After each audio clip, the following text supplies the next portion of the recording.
नमस्कार दोस्तों, स्वागत है आप सभी का एक और दिलचस्प कहानी में।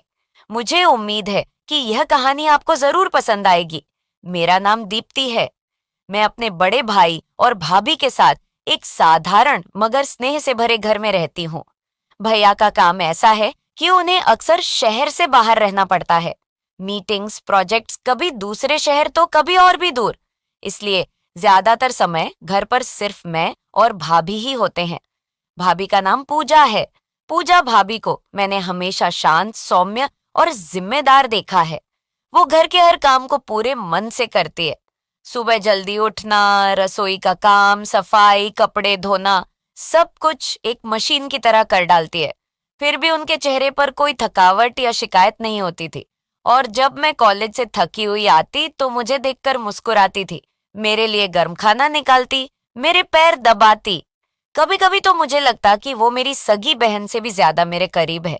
लेकिन कुछ दिनों से उनके स्वभाव में बदलाव आने लगा था। वो ज्यादा चुप रहने लगी थी, छोटी छोटी बातों पर चिड़चिड़ा जाती थी। पहले जहां वह मेरा हर काम अपने आप कर देती थी, अब वो बिना कुछ कहे सब कुछ मुझसे करने को कहती। और जब मैं थक कर मना करती तो नाराज हो जाती। मुझे समझ आ गया था कि कुछ तो ठीक नहीं है। फिर मुझे पता चला कि भैया और भाभी के बीच कुछ अनबन चल रही थी। शायद फोन पर किसी बात को लेकर उनका झगड़ा हुआ था। भाभी को यह लगने लगा था कि भैया अब उन्हें पहले जितना प्यार नहीं करते और उनकी उपेक्षा कर रहे हैं। एक पत्नी के लिए यह सबसे पीड़ादायक बात होती है, जब उसका जीवन साथी उसका साथ होते हुए भी दूर दूर सा महसूस हो। मैंने भाभी के इस दर्द को महसूस किया और कभी उनके गुस्से या कटु शब्दों का जवाब नहीं दिया। आज सुबह भी कुछ ऐसा ही हुआ। मैं अपने कमरे में आराम कर रही थी। रात को देर तक पढ़ाई की वजह से बहुत थकी हुई थी। उधर भाभी सुबह से पूरे घर की सफाई में लगी हुई थी। बर्तन धो रही थी, कपड़े सुखा रही थी, झाड़ू पोछा सब अकेले कर रही थी। अचानक उन्होंने आंगन से तेज आवाज में कहा, कुछ लोगों को काम करने का मन ही नहीं होता, बस दिन भर आराम करना आता है। मैं समझ गई कि बात मेरे लिए ही थी, लेकिन मैंने कुछ नहीं कहा। मैं जानती थी कि उनका गुस्सा मुझ पर नहीं, बल्कि उनकी अपनी जिंदगी की कड़वाहट का असर है। मैं चुपचाप अपने कपड़े उठाकर बाथरूम की ओर बढ़ी। जैसे ही मैं नहाने जाने लगी, मैंने देखा कि मेरी ब्रा अब तक सूखी नहीं थी। वो पूरी तरह गीली थी और पहनने लायक नहीं थी। तभी मेरी नजर डोरी पर सूख रही भाभी की ब्रा पर पड़ी। वो एकदम साफ और सूखी थी। मैं थोड़ी देर तक सोचती रही। मेरे मन में थोड़ा संकोच भी था, लेकिन फिर मैंने सोचा कि साइज तो लगभग एक जैसा है और वैसे भी भाभी तो ब्लाउज पहनती हैं, उनको इतनी जरूरत भी नहीं होगी। मैंने उनके ब्रा को हल्के से उठाया और बाथरूम में चली गई। नहाने के बाद जब मैंने वह ब्रा पहनी तो वह मुझे बिल्कुल ठीक बैठ रही थी। मैंने ऊपर से सूट पहन लिया और अपने कमरे में तैयार होने चली गई। कुछ देर बाद भाभी ने थोड़े गुस्से से आवाज लगाई, दीप्ति, मेरी ब्रा देखी क्या तुमने? मैं थोड़ा झिझकते हुए बाहर आई और धीमे स्वर में कहा, हाँ भाभी, मेरी ब्रा गीली थी तो मैंने आपकी पहन ली थी।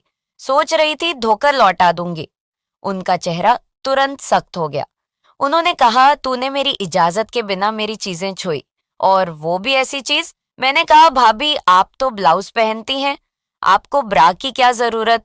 मेरी यह बात सुनकर भाभी का चेहरा गुस्से से लाल हो गया।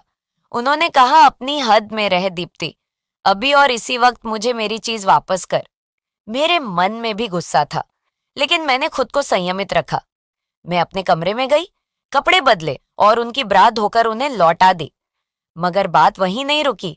भाभी ने मुझे ताना देते हुए कहा, इसी वजह से मैं तुझसे अब बात नहीं करती।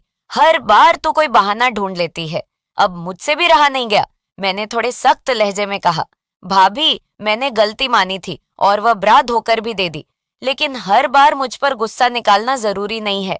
मैं आपकी बहन जैसी हूँ, कोई नौकरानी नहीं। इतना कहकर मैं अपने कमरे में लौट आई। उस दिन के बाद से मैंने भाभी से बात करना बंद कर दिया। घर के काम अब मैं खुद करने लगी थी। अंदर ही अंदर मुझे बहुत दुख हो रहा था कि एक छोटी सी बात जो आपसी समझदारी से सुलझ सकती थी, वो हमारे रिश्ते में खटास भर गई। भाभी अब ज्यादा समय अपने कमरे में ही बिताने लगी। मैंने भी उनसे दूरी बना ली। पहले जहां हमारे बीच अपनापन और स्नेह था, अब खामोशी और अजनबीपन आ गया था। मैंने मन ही मन सोचा कि एक ब्राह की वजह से इतना सब कुछ बदल गया। क्या हमारे रिश्ते इतने कमजोर थे? इस घटना ने मुझे यह सिखाया कि जब रिश्तों में संवाद की कमी हो जाती है, तो छोटी छोटी बात भी दीवार बन जाती है और उन दीवारों को तोड़ना बहुत मुश्किल हो जाता है। तो दोस्तों, ये थी मेरी कहानी।